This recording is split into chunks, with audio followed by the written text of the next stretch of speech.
But there were times I had to get him man-to-man. And your favorite team that you guys love to face in your division? Yours. Yes, sir. It's like the games like we play against the Raiders, you might get 3 sacks when they had Jamarcus Russell, which I did. So I got 3 sacks on them. I got 3 sacks on them in the first half, right? Yeah. And I'm ready, and they take Tommy Maddox.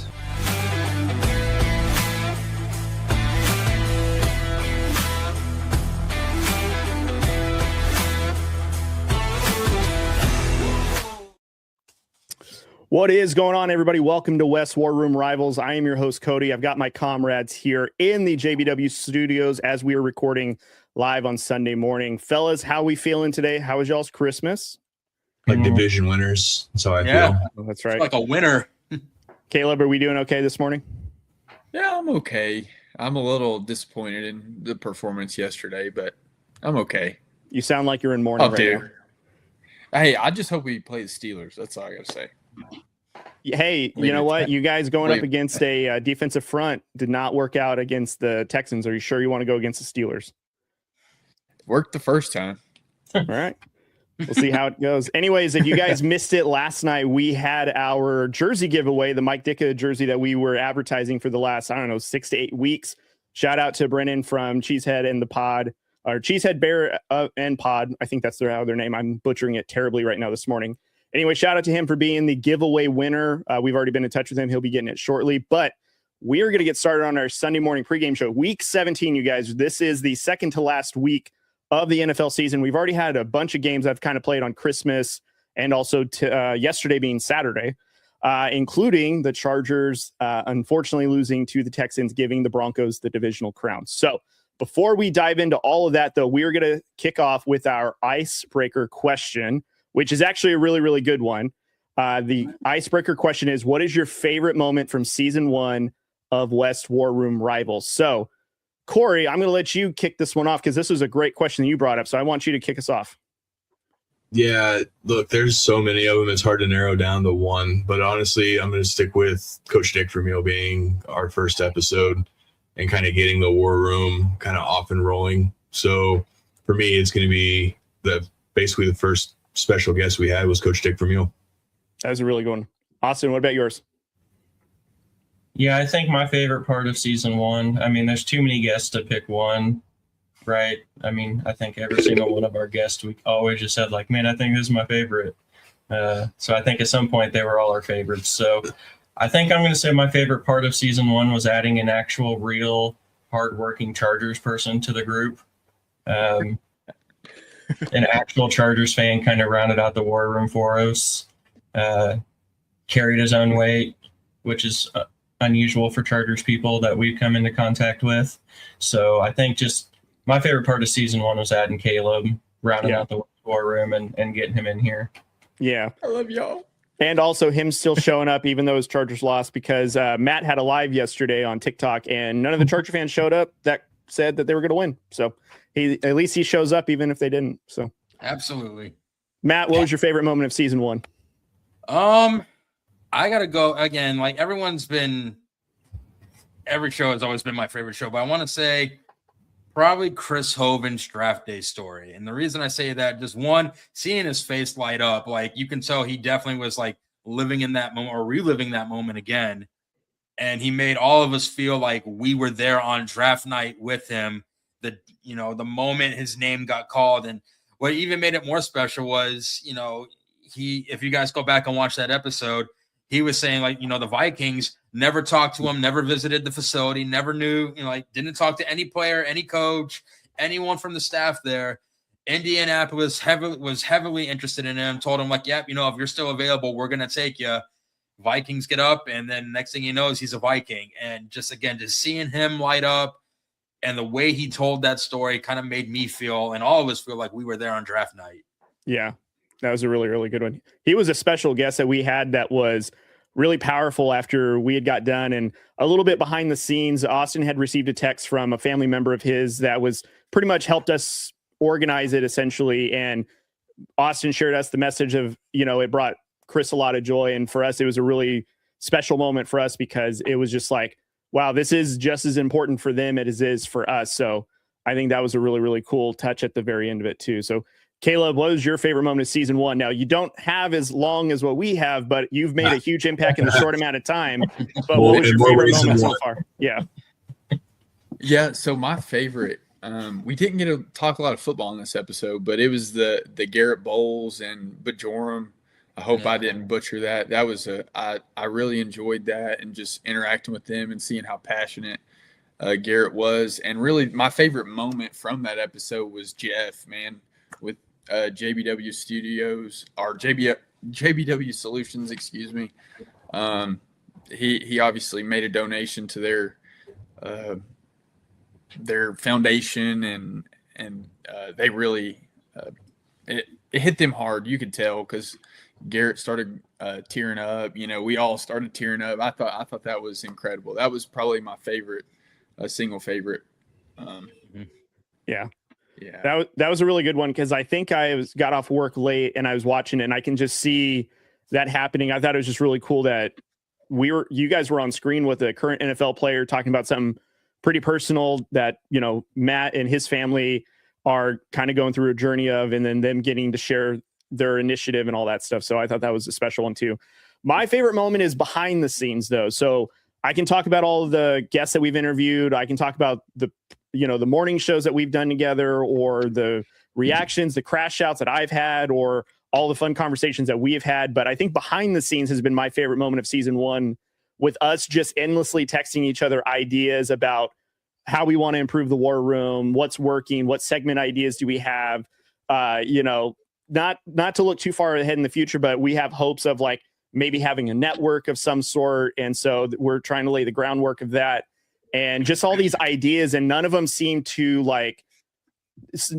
outrageous in our opinion that they're unattainable, considering like what we've done in, what is it, a 7th month period that we've been doing this in. So I feel like, to me, my favorite moment of season 1 is just behind the scenes of like where we started on episode 1 to where we are now, however many episodes later, where we are doing everything we can to make it better, adding new sponsors, trying to be creative in other sorts, even on social media. We're now going live on TikTok, and that's bearing a lot of fruit. So my favorite moment of season 1 is just behind the scenes work that we tirelessly do. Like everyone, Corey will text us with an idea.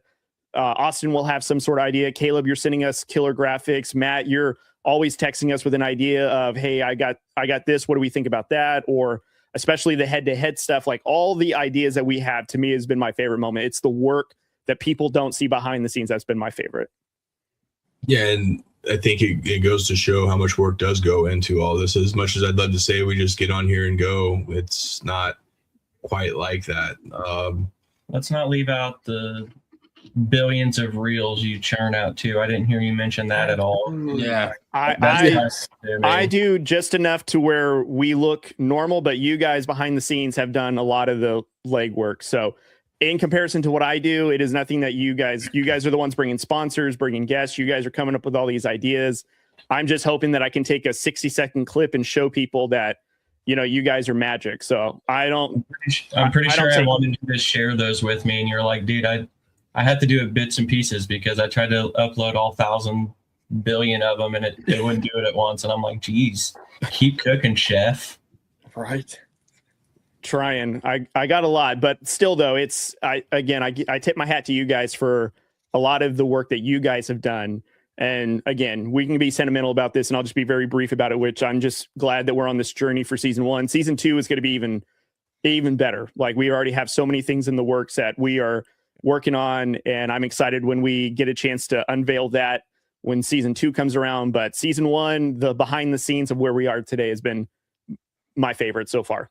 I do want to pull a couple bloopers real quick. You guys are cool with that? Hit them. Yeah. So the first one I'm going to hit with Cody Okay. when we had Eric Warfield on, and it was Nebraska cornholers. Yeah. Yeah. And blooper 2 is when Matt's called a guy a walk-on. Yeah. Technically, I didn't call it ChatGPT called him a walk-on, but I went with it. So again, guys, we put the thought and the time into it. And I'm not going to call them mistakes because these things do happen because you're in the spur of the moment. You can go back and watch that first episode with Coach Vermeil, and we're all kind of just sitting there kind of shook up a little bit. Like, you can tell, but then you can go watch another episode of us with Coach Vermeil the second time and see that we're about as smooth as get. Like it's a lot of work, but I did want to throw the bloopers out there and I'm sure there's some that we've all had that I can. I've had plenty. You know how many times I misspelled something on a meme or like a graphic and Austin catches it? Yeah. So again, with that, season one, obviously we have a few more days left of season one. Well, it's actually a few weeks because technically Broncos are still in the postseason. So and Chargers. And Chargers. Yeah.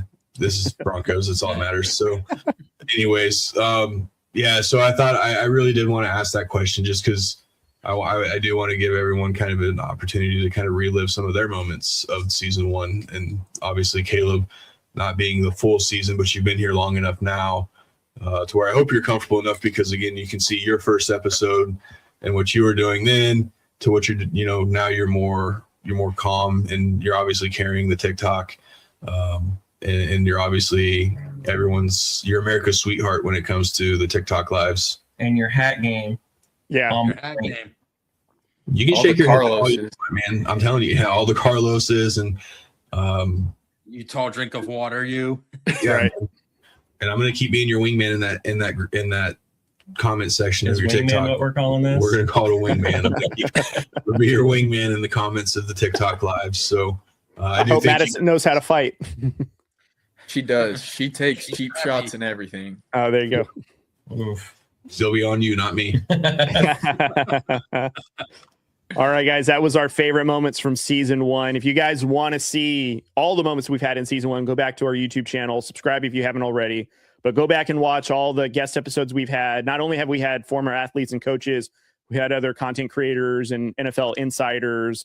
A lot of fun. And I'm so glad that we even have some already in 2026 geared up, and we've kind of formulated a list behind the scenes of like who our next targets are that we can hopefully have. So if you guys are interested in want us to invite somebody on, let us know. Put it in the comments below. We'd love to reach out to them, see if they're interested. So, and don't forget Cody's posting all these awesome reels, kind of laying out special guests and moments. He's doing his own little countdown. Trying. We have too many guests for a countdown, and I don't want to put them in any sort of order because I think we all have a special place in our heart for them respectively. So I would hate to say, this person is number one over this person because they're all special in their own way. Yeah. That's right. All right, let us dive into our AFC West rundown, our kickoff conversation, our kickoff game right now that we're going to be talking about is recapping the Chargers and the Houston Texans game. This is at SoFi. Unfortunately, the Chargers did lose to the Texans 20-16. A couple of unfortunate things. Dicker, the kicker, the most accurate kicker in, I think it's Chargers history, if I'm not mistaken. NFL. In NFL history. Okay, thank you for the correction. He missed an extra point, and he missed a field goal that would have essentially tied this game at least had he hit those conversions. And also, too, Herbert was sacked 5 times, was it? I think pressured more than 10 times. So it was an unfortunate game. The Chargers are still in the postseason, but because of that loss, the Broncos are now the new AFC West champions. I said new because the Chiefs were eliminated a couple of weeks back. So, Caleb, how are you feeling from this Chargers loss? And what do you think the Chargers are going to do to correct these heading into the postseason? So I've had just a little bit to think on this, and I'm disappointed in how the game was, obviously. I was impressed with how Justin Herbert played, really, because I'm very shocked he didn't get sacked more than 5 times, if we're being honest. He probably should have, the amount of times he got hit in the backfield. Mm-hmm. I thought he played his butt off. But Dicker the kicker, this is so out of the norm for him. I mean, we had so many things out of the norm for us, at least for this season. I'm looking forward to the playoffs because one of the things that was out of the norm this week was our O-line.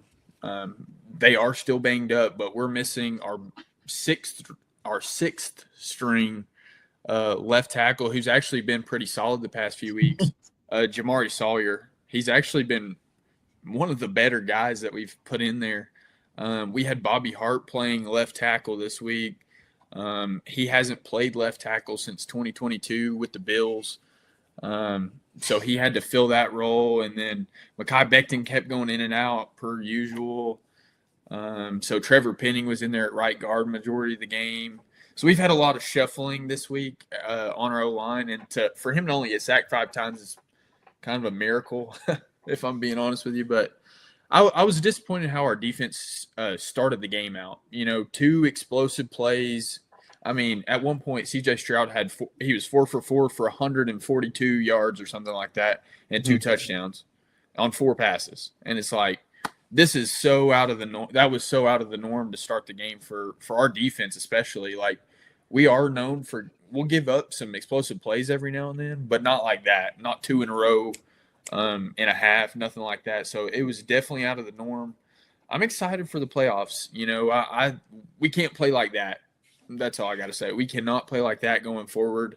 And we need to take it one game at a time. Like me and Austin had a pretty good conversation on Friday night on TikTok about how we need to take it one game at a time. We got to quit looking ahead so many games ahead, because we're like, a lot of our fans, and Matt and Corey know this too, a lot of our fans were talking about the Broncos game already. We haven't even played the Texans yet. Mm-hmm. Like, we got to worry about one game at a time. Focus on one game at a time. So I know that was very long-winded answer, but I'm disappointed in how they played, but I am excited for the postseason because this is the first time since 07-08 that we've had back-to-back postseason. So I'm excited. If I'm not mistaken, if I'm looking at the standings correctly, if the postseason were to start today, and it doesn't, we still have one more week to go. If the standings were to remain the same as they are, you guys would be going to Gillette Stadium to play the Patriots.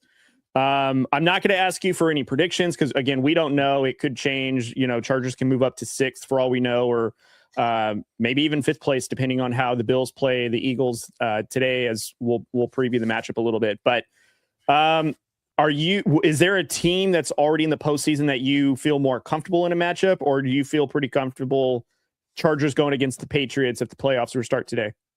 I mean, regardless, we're going to have to see, the best teams, right? Mm-hmm. So I know it's not ideal to see the best teams first, but like at the same time, it's like you got to play them either way.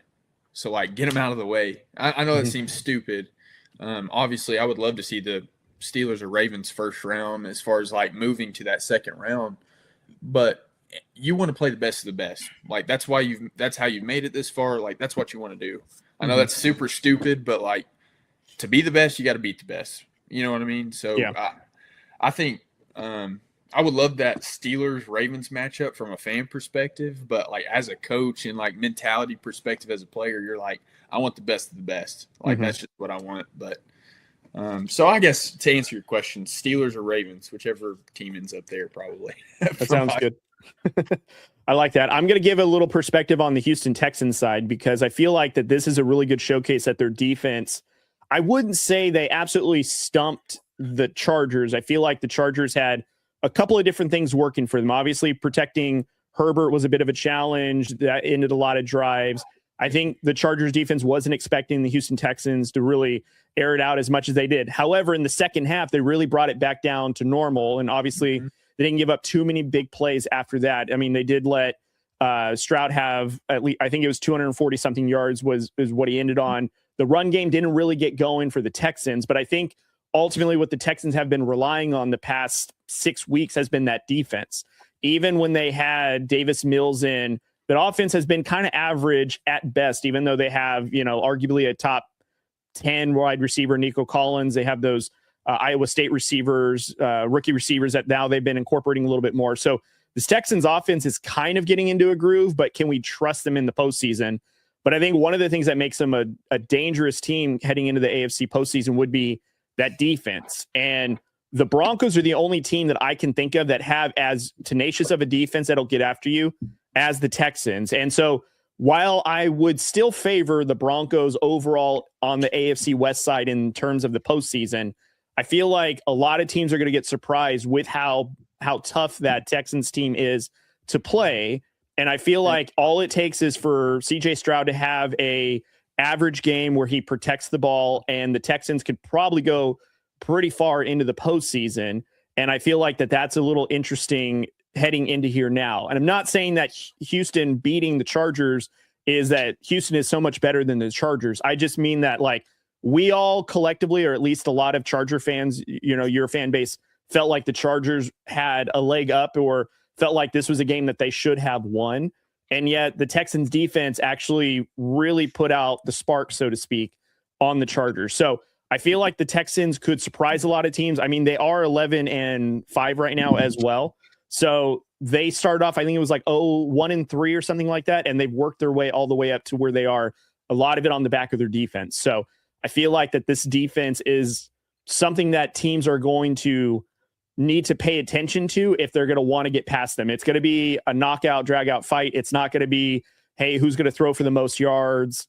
It's going to be like, who can just outlast this defense? Because a lot of good teams have fallen to the Texan defense. Does anyone have anything else to add before we move on to the next game? Yeah, I hope Charger fans are happy with themselves. It's going to be very interesting to see what the Chargers do in the next game, because there's no benefit to them winning. Like, if you might get 6 or 5, but you're playing essentially on the road. So it's going to be, do they rest their starters, or do they want to try and take a better seating position? So it's going to be interesting to see what they want to do. From what it looks like, I think almost regardless, we're the 7th seed. So like we win, we're still the 7th seed. If we lose, we're still the 7th seed. Obviously, that depends on the 2 guys in front of us. But yeah, I agree with you, Matt. I think what would change is, let's say the Bills lose the next 2 games. And if the Chargers, if you guys win, I think your week 18 matchup with the Broncos. And again, Broncos have already locked up the AFC West. I think if they win, I think their win against the Chargers would lock up the number 1 seed in the AFC itself. So maybe there's something for them to play for. But the Chargers essentially would have to win the game against the Broncos. The Bills would have to lose the remaining of the games, even though they're in the playoffs, in order for the Chargers to essentially either get to 6th or 5th. More or less 6, because Houston beat you guys yesterday. So even then, the 6th place, you guys would be playing Jacksonville. So, and Denver can be no worse than the 3 seed now. So yeah. Obviously we because that guarantees you at least one home playoff game, but obviously you'd still like to get that 1 seed and get healthy. Yeah. All right, guys, let's move on to the toilet bowl of the week, which is the Raiders versus the Giants. The winner of this game would probably have the number 1 overall pick in the NFL draft, with God knows who picking at what. I've heard analysts say that the Giants should trade Jackson Dart and draft Mendoza. I've heard that the Raiders should continue to tank to draft Mendoza and a bunch of other players as well. So, I'm going to give some X factors, I guess, if this game is worth a damn. So Ashton Genty to me would be the X factor in this game, just because the run game. And again, he is our shiny new toy that we're going to be broadcasting to future head coaches, because it's not going to be Pete Carroll, I'll tell you that. To say, hey, listen, we've got this nice running back who's at an elite level that if you came to coach here, that you can build around this. And I feel like Ashton Genty, he needs to just continue to add more yards to just solidify his value, because he deserves that, because he's had nothing but a crap team to play behind. Keys to victory for the Raiders is don't turn the ball over. Pretty simple. If that's what they want to do for victories, they got to just protect the ball. Pretty cut and dry. I really don't have much more, because honestly, the Giants and Raiders are both trying to lose this game. Corey, I think you told us this a couple weeks ago. This is kind of like that South Park episode where they're both intentionally trying to lose. This is a recreation of that, just in professional football. So, yeah. So I don't have much more to add to this, guys. I'm not even that excited for it. I'm going to say this because I've seen it too, about people saying they need to trade Jackson Dart for Mendoza. The Raiders need to trade. That's why your shitty ass franchises continue to be shitty. Yeah. Because Jackson Dart is 10 times better than Mendoza. Jackson Dart, it will be way better than Mendoza. Raiders maybe have more of a case of drafting Mendoza, but again, I keep seeing these so-called experts, and I'm like, well, that's why you continuously follow shitty teams, because you continuously into this little toilet bowl that keeps going round and round and round and round when you flush it, right? So, I mean, yeah, I don't feel bad for you guys at all. referring yourself. referring to the the poor franchises that don't draft well. You don't feel sorry for them? Yeah, because they do the same stupid stuff every season. And it's like, I'm just a 36-year-old fat guy that doesn't run off his guy. I can sit here and tell you that you don't need to do this every single season. Like, my God, what are you doing? Yeah. All right, Caleb, I'm going to kick it over to you for the Giants perspective. So what are the Giants' X factors or keys to victory, if they have any? Yeah, so my X factors, I guess, for the Giants would be Wan'Dale Robinson. Mm-hmm. I think, I mean, he's approaching 1,000 yards. He's actually been kind of one of the bright spots of their offense. I mean, with everybody going down, it seems like. And then defensively is Brian Burns. I know he's kind of had a couple off weeks here and there. He's kind of been sporadic. But he's obviously got to make an impact for them to win this game. And defensively, offensively, I don't think it matters really. I think it what either team does, that seems really, I don't know, kind of generic, but right. I think both of them are playing for that 1 seed. So it's going to be whoever doesn't want to lose, whoever wants to lose less, I guess. I don't know if that makes any sense.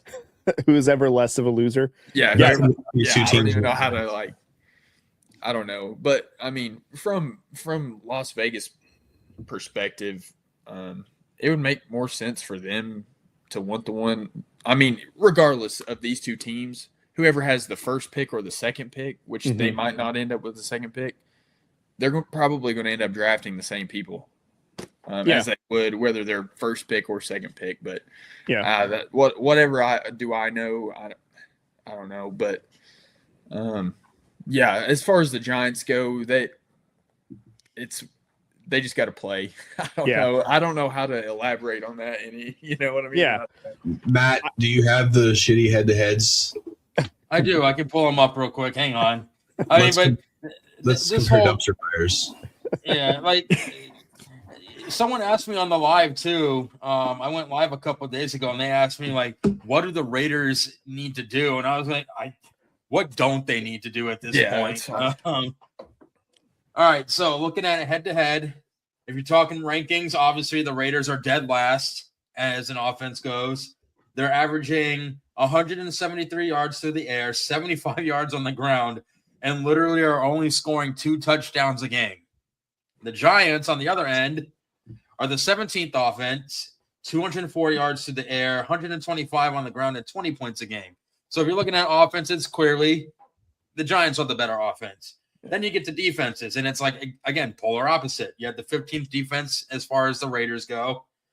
200 passing yards allowed, 116 on the ground, and 25 points a game allowed. But now you're down Maxx Crosby. So that's a huge factor in that game. And then the Giants, 29th defense, 222 yards in the air, 150 on the ground, and allowing 30 points a game. So again, and it's always the same thing. I feel like I say it every year. Cody, look, you got a good matchup right here. You stand a chance, and then the Raiders say, nah, Matt, not today. We'll save that for another time. And then they just get demolished. Yeah. And I think what's frustrating is this year is more of I think I said this on a couple episodes ago. I've never seen a Raiders team wave the white flag metaphorically so early on in the season. At least with Antonio Pierce's first season, I still saw a glimpse of the Raiders at least trying to fight, be competitive. They weren't a great team, but I mean, first year head coach working it out. I still feel like Antonio Pierce should have had more time to see how he was as a head coach. Let's develop a roster, see how that goes. Because he didn't even draft a quarterback. They just signed Gardner Minshew, and they had AOC. So I think a lot of that I didn't agree with. But this season with Pete Carroll, who's supposed to be this great motivator and how this team was constructed, by week 9, they didn't want to play football anymore, which was very disappointing because not to say that they were going to be in the wild card or anything. I'm not trying to say that they were going to set the world on fire, but did I think that the team that we had on paper should have at least been able to put up a fight? Yes. And not have 2 games and 1 regular season that they had less than 5 first downs total with those two games combined, where they've had 2 games of less than 100 total yards offensively. Like, I never thought I'd see Raiders do that. I never thought I'd see them literally in second halves just decide I'm not going to tackle anymore. And it's been abysmal. Now it's to the point of, and we said this right before we started recording, and I'll finish this point before we go on to the next game, which is, even if the Raiders got first, second, third, whatever pick it is, we still need to trust that whatever regime, if it is John Spytek, whatever head coach, if it is Pete Carroll, which I doubt, or somebody else, we have to trust that when they bring him in, they're going to know how to coach them, develop them, put them in a position of success, because Pete Carroll had all these rookie drafts, or all these rookies that may have had an impact, didn't use any of them for whatever reason. And I've seen a lot of Raider history that shows that they've drafted poorly in the first round, or poorly in the second round, poorly in this round, and it's just wasting picks. Like, Maxx Crosby is one of the very few, kind of, I think it's a third day or second day picks that worked out. And yet, again, we're foreshadowing here. We'll talk about it later on the show, where he's not even going to finish this season because of injury and all that stuff. And again, like I said, we'll talk about it later. But this Raiders team, I've never seen so much quit in this team out of the years I've been watching them. And I've seen a lot of bad seasons. This one is like almost at the top of the mountain of like shitty seasons I've ever seen. And that's saying a lot, because I've seen some stuff. This one is like, holy crap. Like, what are we doing, you guys? So Austin's point of like, they don't deserve to be in the NFL, they're absolutely right. Like, they need to like now have at least an approval process by the NFL to just show, hey, are we allowed to be played on Sunday Night Football or Monday Night Football? Because they have been a dumpster fire, to say the least. So that's what I'll say about my Raiders. Losers. Losers. Speaking of losers, we're going to move on to the Chiefs and Broncos Christmas game.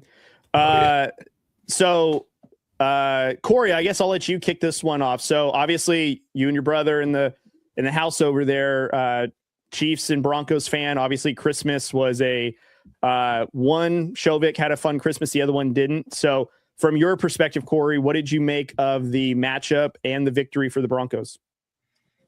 Yeah, again, there was a lot of overreaction from what I was seeing. Obviously, Matt and I like to live tweet during Broncos games, and it was kind of seeing, Bo Nix this, Bo Nix that, defense this. Yeah, there's some concerns about the defense. I get it.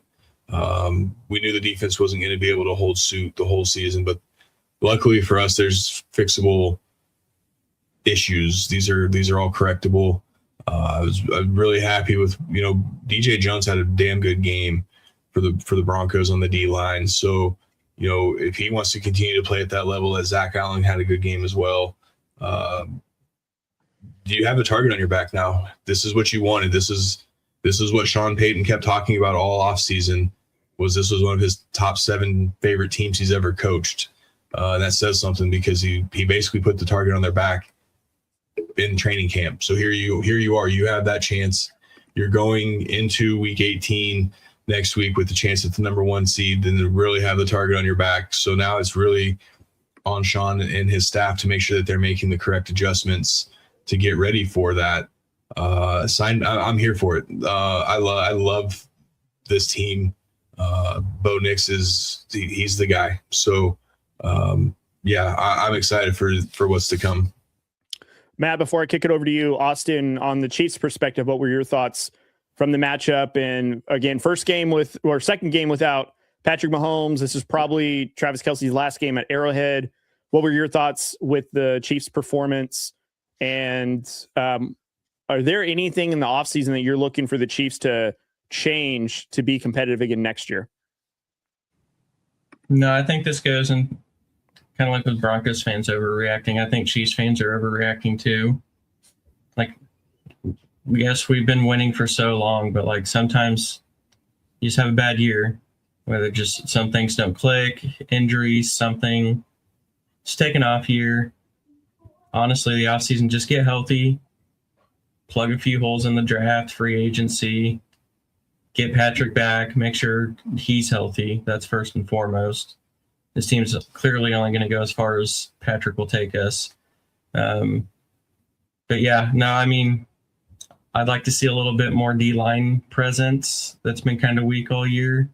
But other than that, I've said it every year. Andy Reid's been our coach. I would like a true alpha male receiver. Mm-hmm.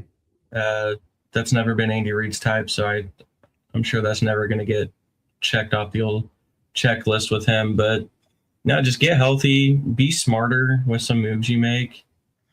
All your signings you made were like depth role players, but sometimes you need to get impact players, ones who can make a difference. So it is what it is.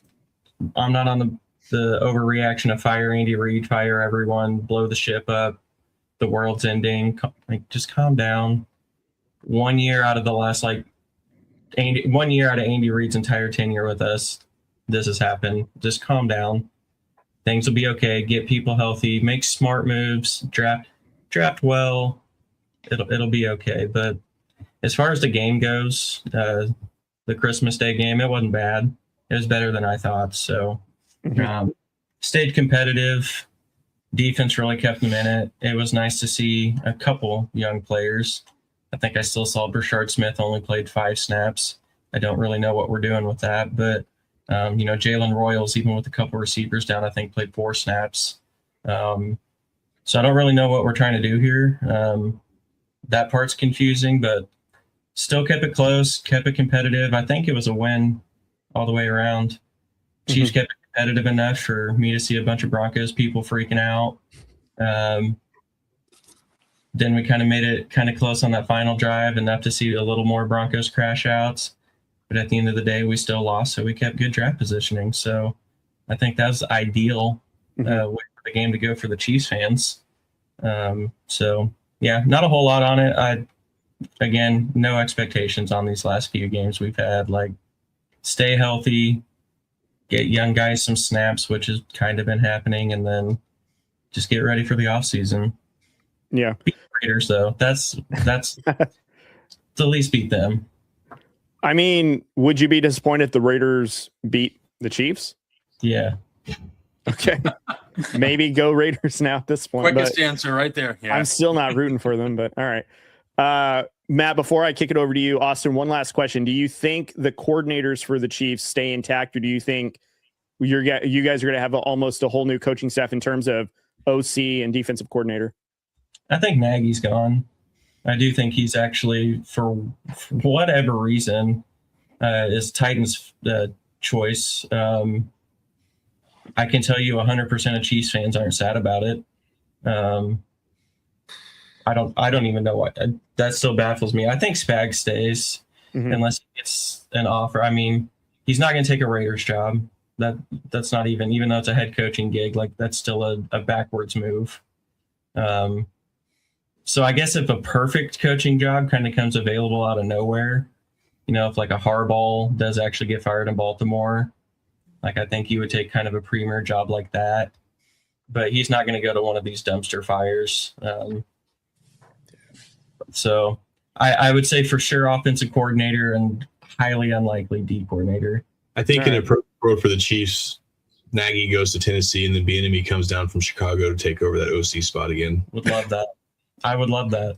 I always wondered why Bieniemy never got looked for any head coaching thing. I know he tried a stint in Washington, which didn't go well, but he's old school, man. He's I don't want to say aggressive because I don't want to say like he beats players, but he's a little more on the tough love. Yeah, more of the tough love kind of guy, which Chiefs need. Yeah. I was gonna say, I think I saw something on him. Shady McCoy made it like some kind of comment, like he creates a toxic environment with his coaching, and I was like, I don't think so. But remember when he went to Washington, a couple players came out and was like, he pushes us too hard, and like the whole world was like, what? Yeah, right. Well, even Dick Vermeil, when he on his second time here, he mentioned like hard work is not a form of punishment, and there are just coaches. And I mean, look at Sean Payton. If there's ever an old school looking coach, he even compared Sean Payton to Bill Belichick or Bill Parcells, in the terms of how tough he is as a coach. And, sure, everyone gives Sean Payton his respect, but something about Bieniemy, who looks like he's the Antichrist for some reason for pushing his guys and, for whatever the reason is. And if maybe it's this generation of players coming today that just don't respond to that. But I think always, sorry, Cody, go ahead. I was just going to say, I always felt it weird that Bieniemy never got another opportunity. He always had such a rap, and it kind of reminded me of Brian Flores in his time in Miami, where he's looked at as like a bad guy, but really he's just pushing players. And ironically, the player that was upset with him that almost got him out of there was Tua, ironically. But that's really the only other point. He was spot on about Tua, though, wasn't he? I mean, he called it from day one. So, and real quick, Matt, I know we got let you get your talk in about the game, but I will say, keep this damn clip. What's going to happen is Bieniemy is going to come take the OC job for Nagy when Nagy leaves, and then Bieniemy will be the Chiefs head coach in the next 2 years. Well, I think it's spot on. Just a quick one, Matt. This is a quick one. No, Bieniemy is the yin, like the yin to the yang for Andy Reid. Andy Reid's laid back. Andy Reid has the accountability, but Bieniemy was that like tough love guy. So they worked well together, and I think that matters. So I think they would be a perfect fit. Now, Matt, enjoy your division-winning conversation. Yeah, no, it's tough loser talking here tonight. Go ahead, Matt. So for me on Thursday's game, and historically the Broncos just don't play well on Thursdays anyway. So I mean, this is nothing new to Broncos country, but everyone acts like it is. And Austin and I, we got to talk on live a couple of days before the game, and we have both said this. Olajuwon, don't underestimate him because he knows how to use his leg. In the game prior, he went, he came in for Gardner Minshew. He went 11 for 16 and 111 yards. So, obviously he knows how to move the ball, and he did move the ball. Now, on paper, if you look at that and you didn't watch the game on paper, you're like, oh, man, the Broncos really just shut him down. But he made some good plays, especially like he fumbled the ball, picked it up, stayed calm, found his target, and got the first down off of that. So he can make plays. And I think now there's talks of making him QB number 2, whether that's a rumor or that's going to come to fruition, who knows? But I mean, Austin and I called it. Like, if you don't contain him, he knows how to use his legs, and he was very smart with the ball. He took care of the ball, and he did exactly that. So I have to give Olajuwon his flowers. I mean, anyone that's saying otherwise, either you don't know ball or you don't watch enough football to see like it's any given Sunday out here. Mm-hmm. But I do feel like the Jags game did kind of get to Bo Nix's confidence a little bit. And you saw, in the first drive, he did very well. He put together that 13-play drive. And then after that, things started to get shaky. He was missing throws left and right, did throw the pick, and he just looked off. And you can tell, like, something's not right here. And then we get to the second half, and he started using his legs a little bit more, extending the plays, finding his targets, hitting them in stride. And then his confidence came back. And it was the same thing last year when he started, he was a turnover machine. He had the 3 interceptions against the Colts, and then he threw another interception the following week. And it's like, all right, you see his confidence kind of start to go down, and then it just spikes back up again. So, I mean, I feel like this is a trending thing, but he's also a young QB. This is his second year. I thought RJ Harvey did well. I love his ability to make plays in open space and that he doesn't go down after the first contact. He fights for those yards, so I love that. And again, back to Bo Nix, like, yeah, he missed throws, but there were a couple that Sutton should have had. RJ Harvey should have had. Franklin should have had. Somebody should have had these. And there's a reason why Denver's number 2 in drop passes in the league. And this is it. And one thing, I don't know if you saw it, Corey, but a couple of Broncos fans, I kept seeing it, should have went after Waddle when we had the chance. Why? He's prone to injury, and he wanted too much. Why are we going to sell the farm for this dude that can't even stay healthy? So, yes, do I think we need a receiver to kind of help? Eventually, like Austin said, you need an impact player. But why go after someone who can't stay on the field for more than a game? So, all in all, I think the Broncos did well. They went in there. They did what they were supposed to do. They beat a team that had a third-string QB. They did that. Was it ugly? No. But to quote our friend Mario Vatans, it doesn't matter how you beat the leprechaun to the pot of gold at the end of the rainbow as long as you get there before he does. And they did that. I will say the third-string Chiefs quarterback's probably going to play his way into being the Raiders' starting quarterback next year. God, I hope not. We already have Kyler, Tua, whatever outcasted quarterback you want to throw out there as potential to the Raiders. At this point, he might be the best of those, though. At this point, we should call Derek and see if he's willing to come back. Because I don't get that. That's the dumbest thing I've ever heard. Honestly, I'm going to be completely honest. any signing of a quarterback, not drafting a quarterback, to me is a dumb idea. I'm going to be frank. Like, I don't want to sign a backup quarterback that's going to bridge. I don't want to sign some potential starter to make us competitive. I just draft us a quarterback that's going to be our franchise. We'll play him as a rookie. We'll get some reps. Let's do it that way, because I've seen the Broncos do it. It's paid off. I've seen the Chiefs sit Patrick Mahomes for a season, then play him in year 2. It seemed to work out. I've seen the Chargers start Justin Herbert his rookie year. I've seen all these quarterbacks come in the league where they were started in the rookie year, did pretty well, and all this stuff. And the Raiders seem to outsmart themselves by, you know what, who we should get? No, we shouldn't draft Jaden Daniels or any of these other top quarterbacks. We need to sign Gardner Minshew. That's how we get ahead in this league. Like, that is the most, like, Dollar General idea I've ever heard in my life. So that's what I want for the Raiders. Just be a functioning organization, draft your quarterback, play them, get them experience, and let's build around that. Let's stop trying to think that we're going to beat everybody by not working hard. So that's my opinion on that. So, all right, let's go ahead and pay some bills, and we're going to dive into League Recon when we get back from hearing from our sponsors. West War Room Rivals is sponsored by Emporia State Federal Credit Union. Learn more at esfcu.com. Text or call the number 620-342-2336 to get started today. ESFCU is the Shovix banking of choice, federally insured by the NCUA. This episode of West War Room Rivals is brought to you by JBW Solutions Industrial Safety Services, your remote safety partner no matter where work takes you. From the job site to the office, JBW Solutions brings OSHA 10 and 30 training, plus a full lineup of compliance services straight to your screen. Whether you're a small crew or a major operation, they make safety simple, accessible, and effective. Visit jbwsolutionsllc.com to learn more today and stay compliant wherever you are. West War Room Rivals is sponsored by Field Ops. Kansas sports fields just got an upgrade with Field Ops. Looking to reserve top quality sports fields in Kansas?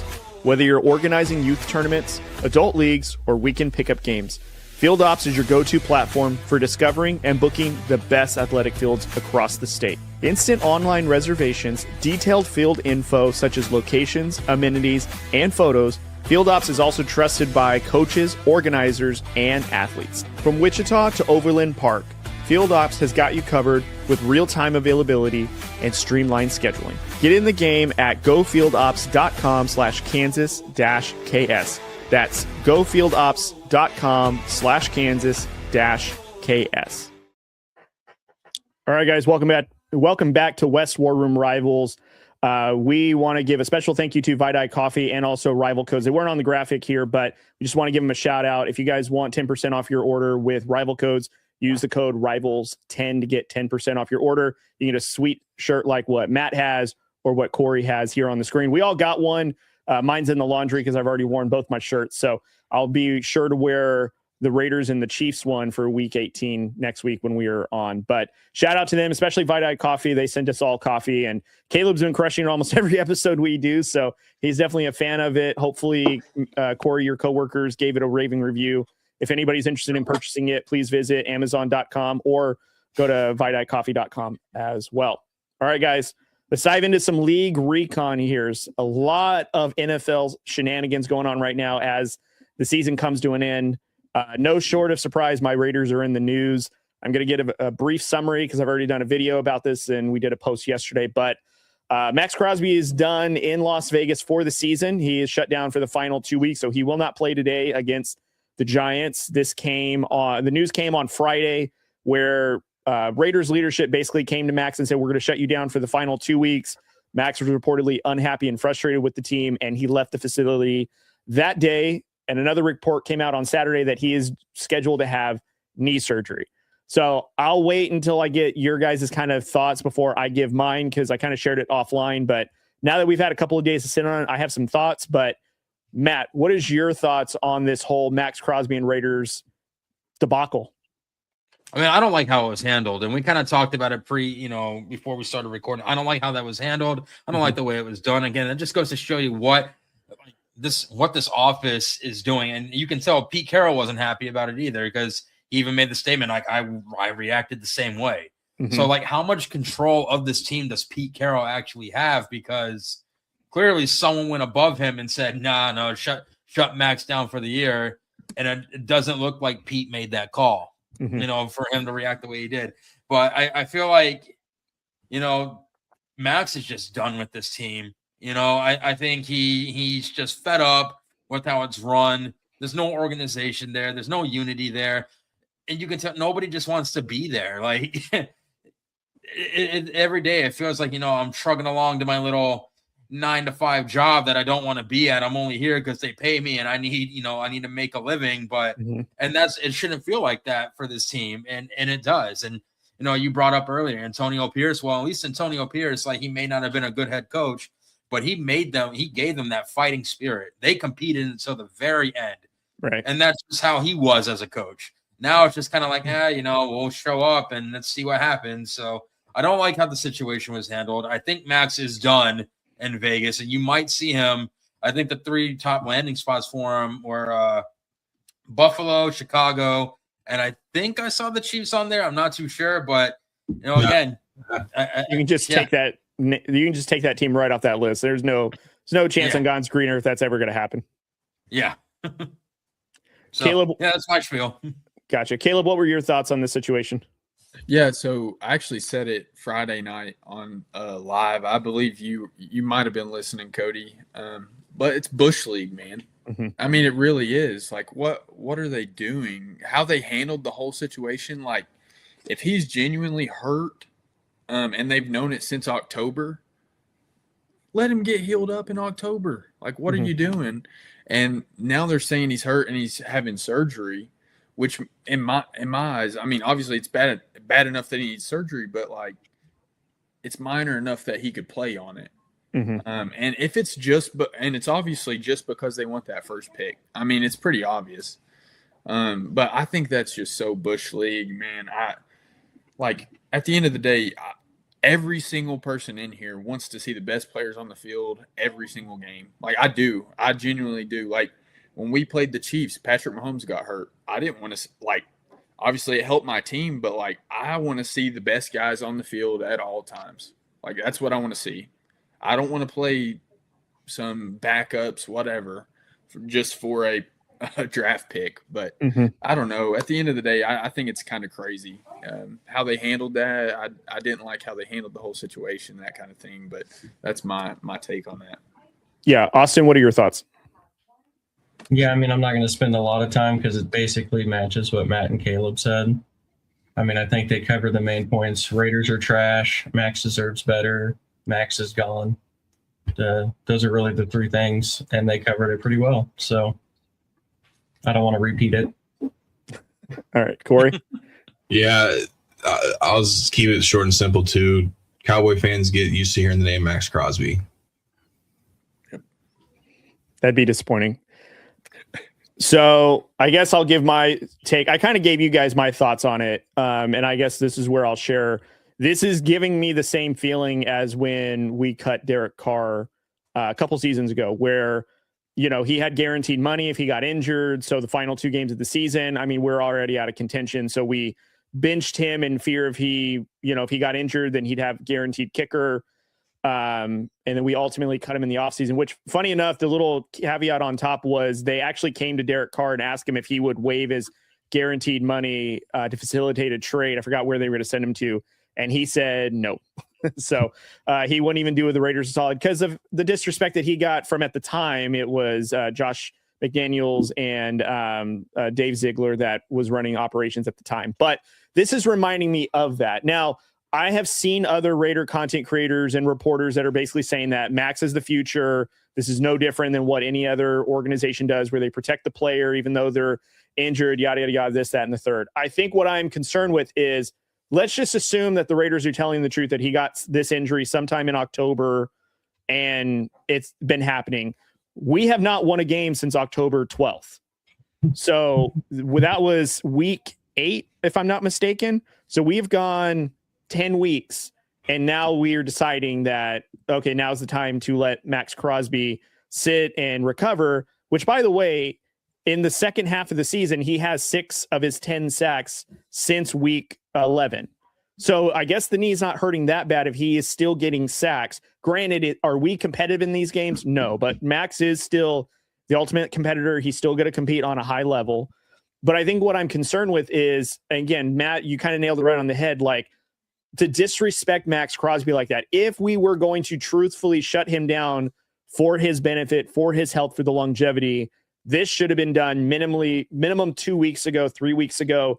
This should have been done before Thanksgiving, in my opinion, to where, listen, we're already out of contention. We're going for a top 5 pick. We're going to have to sit Maxx because when we build this defense around him, we need him healthy. Why are we waiting until 2 weeks before the end of the season to then do this? Which, by the way, if we were to hypothetically trade Maxx Crosby, I think he would get like an $18 million kicker. And then his deal ultimately is only like $30 million on that year that any team absorbs him. So it's actually a very affordable contract if he is traded. Now, I think the ultimate question is this the last time we've seen Maxx in Las Vegas? I think that Maxx Crosby will ultimately not ask for a trade because he'll never want out of Las Vegas, but I think he's going to agree to one to where he'll tell Raiders, listen, if you guys want to deal me, I will not say no. Whereas before, he's been, don't send me anywhere. I'm here till the end. I'm Raiders or nothing. I think this will probably be the straw that breaks the camel's back because this is the 4th regime that he will be a part of, the 5th head coach that he'll be a part of in that same time frame, to where I don't know how many new people have to come and sell him on the fact that he's going to give his best to a team that is not being competitive. So I think ultimately Maxx is not going to say, hey, trade me or I'm not playing.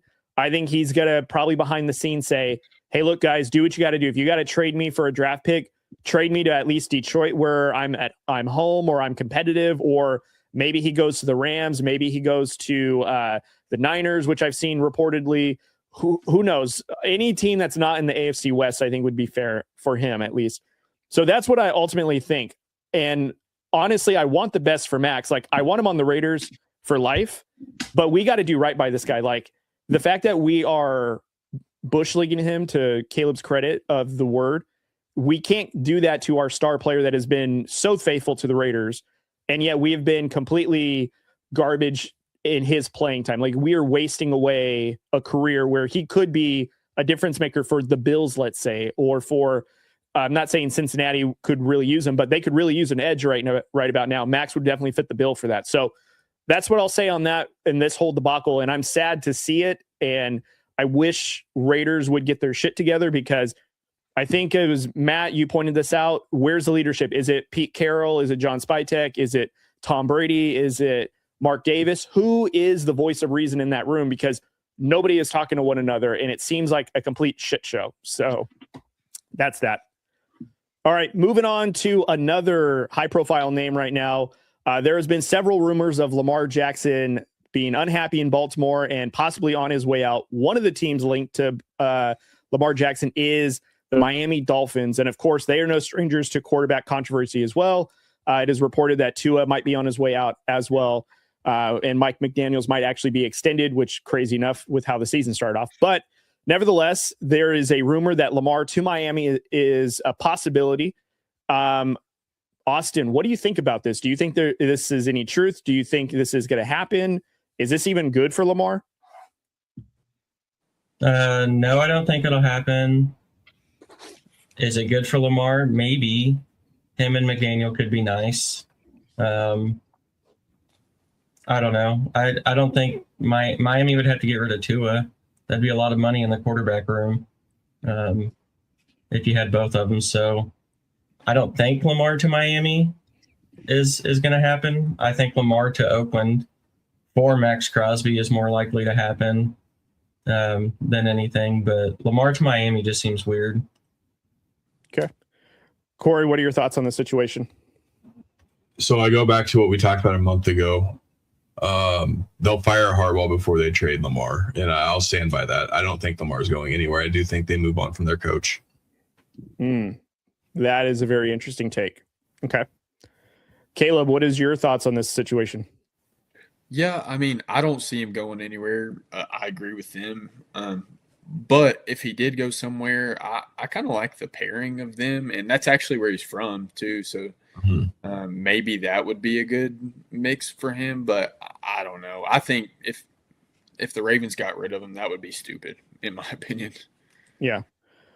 Matt, what are your thoughts on the situation? I don't think Lamar's leaving, but even if this rumor is true that Lamar wants out and he's gonna get out, for me personally, I don't think Mike McDaniels and Lamar Jackson would be a good pair because one, McDaniels already showed he doesn't have control of this Dolphins team, and his coaching style and Lamar's playing style, that's two different person. It's like, what is it? Oil and vinegar that don't mix, oil and water, whatever. That's what that is. And it's not a good pair. I don't see that happening. And like Corey said, they'll get rid of Harbaugh before they get rid of Lamar. I think that's a very interesting point because I would actually say I could definitely see them get rid of Lamar first before Harbaugh. And like yesterday, the game with Baltimore winning to Green Bay, they did that without Lamar. He was out injured. He's been out injured for a couple of weeks due to a knee injury. And honestly, Lamar's getting this moniker of being kind of an injury prone quarterback, or at least he doesn't deliver in the playoffs. So I'm not saying that it's going to happen, especially not to Miami. I think the idea of that sounds nice. You have Lamar, Tyreek, if he's still on the team, Jalen Waddle, assuming that everyone kind of stays intact. That's a pretty decent situation. But do I think Mike McDaniel would have control over that locker room? No. Do I think that team would be any good? No, because they'd have to function as a team, and I don't think they would know how. But ultimately, I don't think that would happen. But if I were to say like Lamar would be safe before Harbaugh, I would actually say no. I think Harbaugh is safe because he's led this team to the playoffs numerous times, won a Super Bowl with Joe Flacco. Lamar Jackson is the one that has to prove if he can lead a team. Now, granted, he's had some rosters that have had some questionable things with receivers, didn't have a running back. Now he has an all-world running back, which the game plan for some reason is they don't run with him unless it's when Lamar's not in the game, then they run him 36 times and 200 then rushing yards and 4 touchdowns, which again is another conversation. But I think ultimately, like, Lamar is a very talented quarterback that is special, no doubt. But like, if Lamar's not going to succeed in a team that has Harbaugh, who's a former Super Bowl champion head coach and who has done it before, I don't know if he goes to another situation and gets over the top. So I don't know. Austin, you kind of mentioned my Raiders and Lamar, like that would sell tickets, but I don't know if that would do anything because can Lamar like lead a team? Is he a franchise quarterback, or is he a product of the system that he's in that has had success and proven success during the time that Harbaugh has been the head coach? So I think that'd be my ultimate question for the situation. But if I were to just say no to this Miami Lamar thing, I think no ultimately. But Corey, I think you bring up an interesting hot take of Harbaugh would go before Lamar. Yeah, and I still stand by that. They have too much invested into Lamar. Yeah. I think the players still trust Lamar, and yeah, it wouldn't make sense to get rid of him without at least bringing in a coach of maybe Lamar choosing. I mean, he's still your franchise player, so that's kind of where I come from on that. Okay. All right, let's move on to our final league recon question, which is Detroit has a meltdown of the season. They lost to the Vikings, who were playing with a third-string rookie, no-name quarterback, Maxx, whatever his last name is. It's Broken. Some respect on his name. Okay, so sorry, I didn't know because I don't know who he is.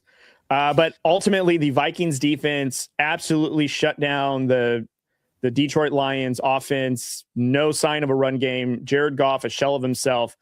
Just an absolute shock on Christmas Day to just see such a poor effort by a Dan Campbell head coaching team. So, Caleb, I'm going to ask you, like, how disappointing of a season has Detroit had to basically be knocked out of the playoffs on Christmas Day?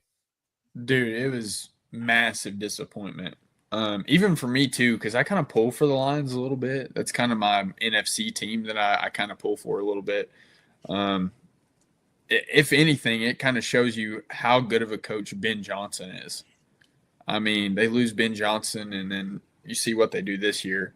Mm-hmm. But overall, as far as like their effort on how they've played recently, I mean, they got mollywopped by the Steelers, mm-hmm. you know, and obviously they're a playoff team, but it's no special Steelers team. It's not like they're playing some like I don't see the Steelers winning the Super Bowl or anything like that. And then they come in here and lay an egg against the Vikings, which was terrible. I mean, Max Brosman threw for like 70 yards, and they lost. Mm-hmm. And Jared Goff, I believe, had like 5 turnovers. That's terrible. But overall, I'm disappointed in how they've played recently. Definitely out of the norm for a Dan Campbell team. Like, you normally see a little more fight in them than I've seen over the past few weeks, but a little disappointed for sure. Didn't Brosmer only net 3 passing yards? 7 yards. 7 yards. Yeah, that's nuts.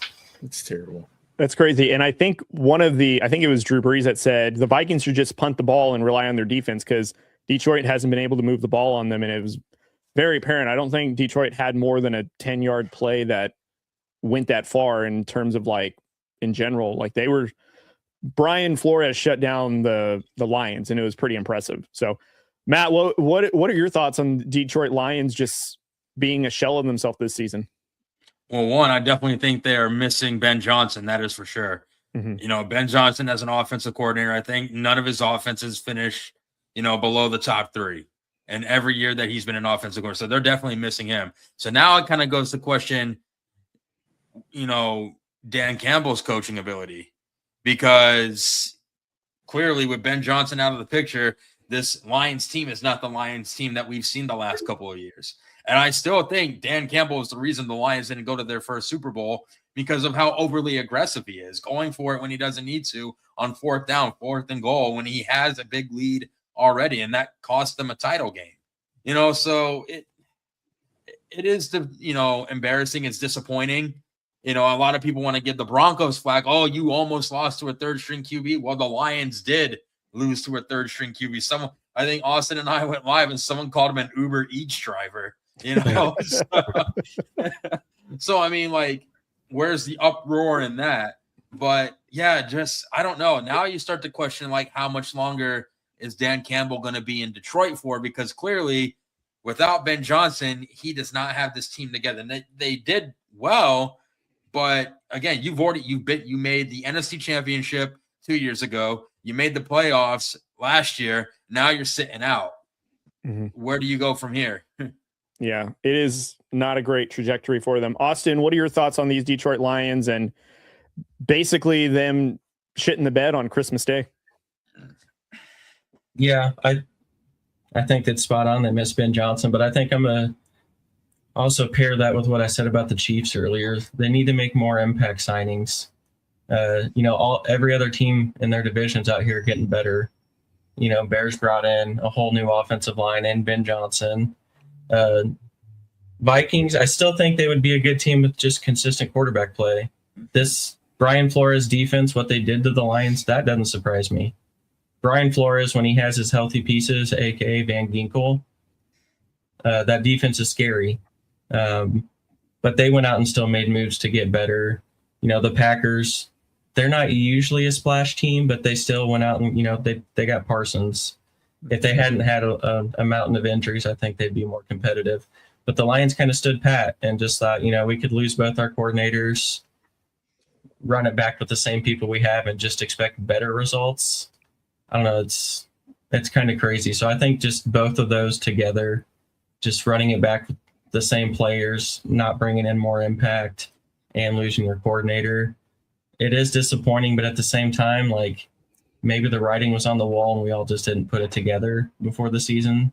Mm-hmm. So I still think it's disappointing. I still think Dan Campbell gets an extra year or two because he's brought some success to Detroit for the first time in a long time. So I think he's bought himself a year or two there. But I think overall just disappointing. Yeah. Corey, what are your thoughts?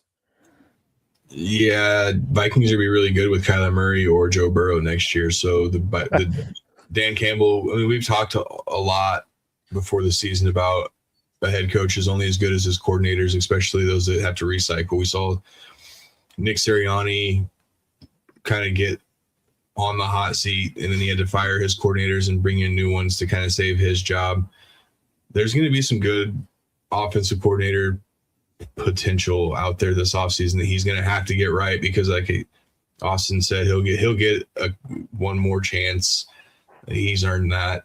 Go get you a Brian Dayball or somebody, one that's not going to be a head coach. So go grab you one of those guys, see what the defensive guys maybe be out there to do something with. But yeah, as disappointing as it is, you can't stand pat. You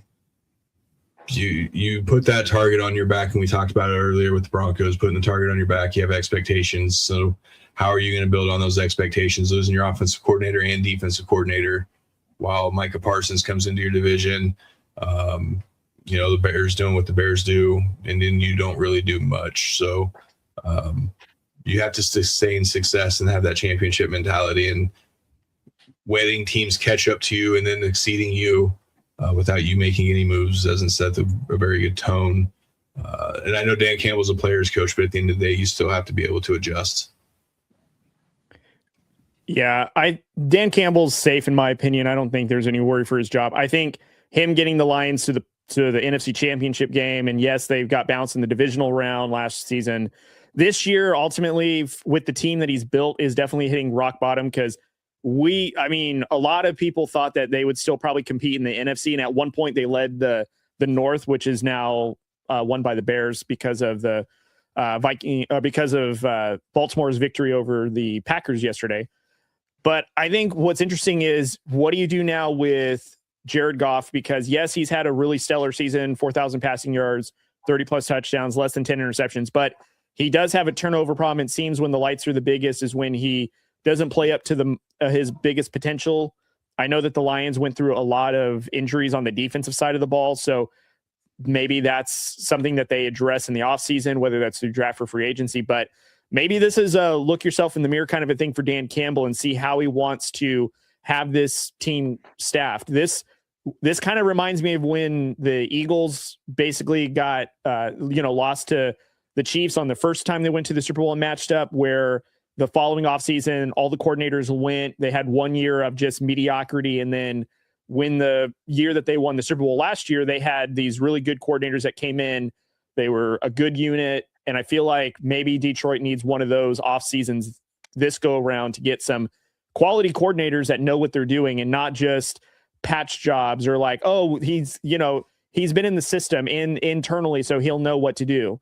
No, you probably need a guy that understands situations of when to throw the ball. Maybe we don't go for it on this fourth down on our side of the field because yes, the analytics say go for it, but football wise, it doesn't make a whole lot of sense. So I think maybe Dan Campbell needs to get some coordinators in that sense to kind of help push him to be a better coach, not just a leader of men, but one that could help him game plan or have better outcomes. Because a lot of these losses are on one scores, which means that they're playing undisciplined football, which is something that Dan Campbell prides himself in, is that they're going to run the ball and be disciplined. And if anything, these scores are showing that this team folds when it counts the most. So I think this has been a disappointing season, but I think this is maybe a reality check for Dan Campbell in the offseason. And I'm curious to see what they do to address it, especially with all the momentum Detroit had. And they're going to try to keep up with the likes of the Packers and the Bears now. I'm curious to see what they do to address that, to keep, going toe to toe with their divisional foes, because they got swept by both. I think they got swept by the Vikings and the Bears this year. So not a great showing for them in this NFC North division. So, all right, guys, let's move on to our first sponsored segment of the morning. It is our Rival Codes Rivalry Game of the Week. Again, this segment is sponsored by Rival Codes. Use Rivals 10 to get 10% off your gear today. As you can see, Matt here in the lower corner repping his Broncos and Chiefs gear, along with Corey up at the top of my head right here. You can see, again, use Rivals 10 to get 10% off your merch today. So, guys, we've got the game of the week, rivalry game of the week, being the Colts and the Jags. So the Colts are officially out of the playoffs. However, the Jags are fighting for a higher seed. Caleb, I'm going to let you kick this one off. Who do you have in this game, and where do you see it going? Yeah, as much as I'm pulling for Phillip Rivers, I don't see them beating the Jaguars. I don't think the Colts, after the defensive showing they had on Monday night against the 49ers, I don't see them stopping the Jaguars offense right now. Jaguars are kind of on a roll, to be honest with you, and they're fighting for a higher playoff position. So I think they pulled this one out. All right, Matt, what do you think?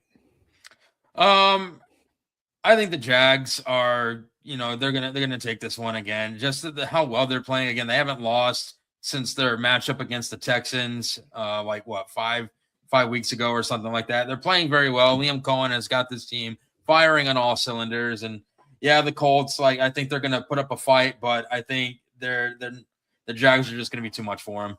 Yeah, Austin, what do you think? I think the Jags win. I think the Jags win by a lot. I don't know. I mean, you have a eliminated, depleted Colts team led by a 44-year-old high school football coach. No disrespect to Phillip. He's actually played better than I expected. But at the end of the day, the Jags are rolling. Jags have a lot to play for. The Jags are hot. I think the Jags kind of easily handle this with how hot they've been. Yeah, Corey? Yeah, I mean, the Jags are obviously my sleeper team this offseason. Liam Cohen was my sleeper coach of the year. So, again, Jags are hot. The Colts are not. 7-1 to doggy do. So, congratulations, Shane Steichen. Hopefully, you're out, man. Yeah, I think this is the game that gets Shane Steichen fired for sure. Listen, it's the Jags, and if the Jags lose this game, I think the Chargers would pray for that in a heartbeat, because that would really change some seating positions for sure. But I mean, when you're calling up for the Colts, if you're calling up a 44-year-old quarterback who hasn't played in 5 years, I think your season's already lost. Phillip Rivers, though, commendable for what he's done in the 2 weeks that he's played. He had a hell of a game against the Niners on Monday night. But this Jags team, they're young, they're hungry, they're looking to put their name out there, and Liam Cohen has got this team rolling. And yeah, it's no different. I think Jaguars win this easily. This is in Indianapolis in a dome, so I think that's going to favor the Jags, who they've just got the more high-powered offense. So, yeah, give me the Jags in this one. So, all right, guys, that was our Rival Codes Rivalry Game of the Week. Again, sponsored by Rival Codes. Use Rival10 to get 10% off your merch today. Let's move on to our next segment, guys. Locks and upset of Week 17. So, Matt, who is your lock or your upset for Week 17? My lock's going to be the Patriots. Sorry, Mom. I know she hates when I choose the Patriots, but, I mean, they're playing the Jets. I get it. It's at any given Sunday, and the Jets, could pull off a miracle. But Mike Vrabel, again, he's a Coach of the Year candidate for what he's done with this organization. Drake May is doing well. Travion Henderson, he's running the ball well. I think the Patriots are just going to take this one. So that's my lock of the week. All right. Austin, who is your lock or upset of the week? Upset of the week is the Browns over the Steelers. Oh, okay. I like it. Corey? Go Jets. No, I'm just kidding. But my upset of the week is going to be the Panthers over the Seahawks. That's a good one. All right, Caleb? Yeah, my upset of the week is Eagles over the Bills. Oh, that's a really good one. I was actually going to pick that one too, but I got a backup one. I'm going to go with the Dolphins over the Buccaneers as my upset. So the Buccaneers right now are favored 5.5. So I've got the Dolphins over the Buccaneers. So that'll be my upset of the week. Oh, sorry. I was going to say, Caleb, I don't think Drewski is going to like that one. I know, dude. I know. And that one, you're going to upset Drewski. Shout out to Drewski. All right, guys, let's move on to our final sponsored segment. This one is by JBW Solutions. Visit jbwsolutionsllc.com for all safety and OSHA compliance trainings and regulations. So this is our safe or not safe. So we're going to give 3 teams, and the guys are going to tell me if they are safe this week or not safe. So, Austin, I'm going to kick it out with you. We are talking about the Philadelphia Eagles. Are they safe or not safe this week? Not safe. Not safe. Okay. Corey? Yeah, I'm going to go not safe. Okay. Caleb? Yeah, I still picked them as my upset of the week, but I'm going to say not safe. I mean, it's a 1.5 point spread is what they're estimating. It's a very tight spread. That's, possible. It is a – damn it. All right. Matt, what do you got in this one? Or safe or not safe? Not safe on that tight spread. Not safe. Not safe. Okay. I'm going to go not safe as well. I feel like the Bills are – this is in Buffalo, too. I think it's supposed to snow, if I'm not mistaken. Nope, that's a lie. It's supposed to be a clear, cold day. But I still got the Bills, so Eagles not safe. All right. Caleb, over to you for the 49ers. Safe or not safe? I'm going to say not safe. Okay. Matt? Not safe. Okay. Austin? Safe. Safe. Corey? Yeah, I think safe. I'm going to go with safe. The Bears have the North now, so I don't know if they're really going to be putting their best fourth effort, but the Niners are playing for position, so I'm going to say the Niners are safe this week. So, all right, final game for our safe or not safe segment.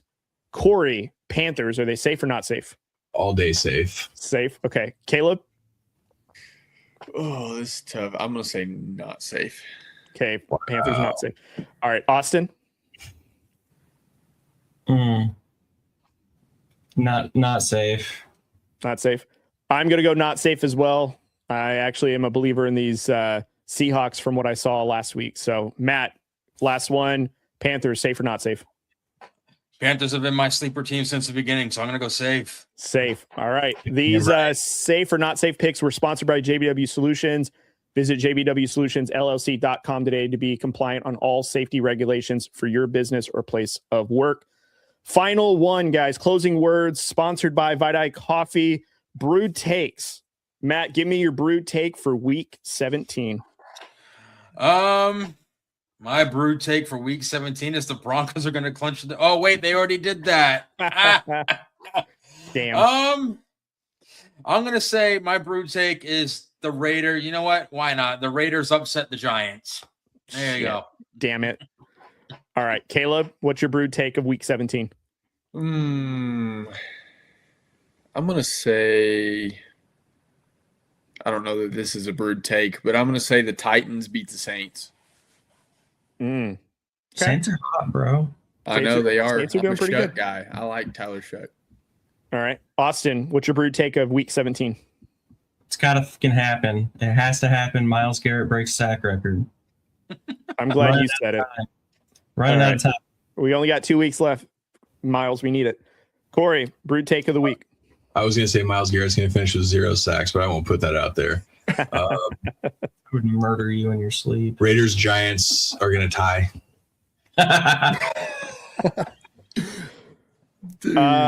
I was actually going to, so my brewed take was going to be the Raiders were going to screw their chances at the first overall pick by winning, but Matt, you already took that. So I'm going to say that Josh Allen turns the ball over to lose the game for the Bills. That's my brewed take. That's what I think. So that'll be it for week 17 Sunday morning pregame show. Does anyone have anything left before we go home? Enjoy it, losers. Losers. All right, guys, let's pay some bills and go home. So shout out to Vidai Coffee for sponsoring the War Room. If you guys want to get your hands on some Vidai Coffee, go to Amazon.com or go to VidaiCoffee.com. Yes, Corey, your hand is up. Oh, you want to get your hands on? There you go. Sorry, I thought you were going to say something because remember, I can only see a third of your face right now. So, oh, yeah. Yeah. So, all right. And then next, shout out to our sponsor, Rival Codes, again, for probably the umpteenth time, but they are great partners. I've actually been enjoying all the stuff that they've been doing with us. So, Rival Codes, Rival 10 to get your guys' rivalry shirts today. It's not just personal, it's territory. Again, they don't just do NFL, they also do college, MLB, basketball. I know that they're getting into some other sports as well. So go visit our friends at rivalcodes.com today. And now for the big three that have been huge partners of ours, Field Ops, Kansas with Troy and the crew. Thank you guys so much for all your love and support. Angie at Emporia State Federal Credit Union. Shout out to the War Room's banking of choice. And of course, the main one that is making the program live today, which is JBW Solutions LLC, recording out of the JBW Solutions studio. Thank you to Jeff and the crew, Matt with the hat, Austin and Corey with the hat. Shout out to Jeff and everybody. We love you guys. Appreciate you guys for all that you've done in season 1 of the War Room. So I think by the time we come back, guys, we'll be rounding the bases for 2026. So crazy enough, right? This year is just flying by. So with that being said, you guys, we will see you guys on Tuesday when we do our recap episode. Thank you guys so much for tuning in, and we'll see you.